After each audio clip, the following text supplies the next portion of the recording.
বন্ধুরা যতই বলি না কেন আর কি পারছি না। দেখো কোমরে বেল্ট দেখেছো, সমস্ত এসব নিয়েও কিন্তু আমাদের রান্নাঘরে কাজ করতেই হয়। হাঁপাচ্ছি, শরীরটা ভালো নেই তো। এই যে একারি ভাত হয়ে গেছে, আজকে রান্নাতে রয়েছে একারি গরম গরম সাদা ভাত। এই দেখো এখানে করে রেখেছি মাছের ঝোল। এক বাড়িতে 6 জন মানুষের মধ্যে কেউ খায় মাছ, কেউ খায় মাংস, তাই জন্যে মাছের ঝোল দেখো করে রেখেছি। আর এইখানে করে রেখেছি দেখো কি বলো তো, ছেলেদের জন্যে চিকেন কষা।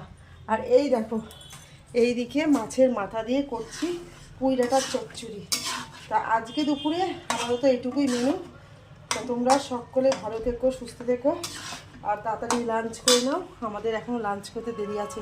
তোমার দাদাভাই আসবে, তারপরে লাঞ্চ হবে। দেখো কেমন হয়েছে বলো। পুঁই ডাঁটার চচ্চড়িটা দারুণ, মাছের মাথা দিয়েছি, মাছের মাথা ডাঁটা কুমড়ো আলু বেগুন সমস্ত দিয়ে করেছি, খুব সুন্দর হবে মনে হয়।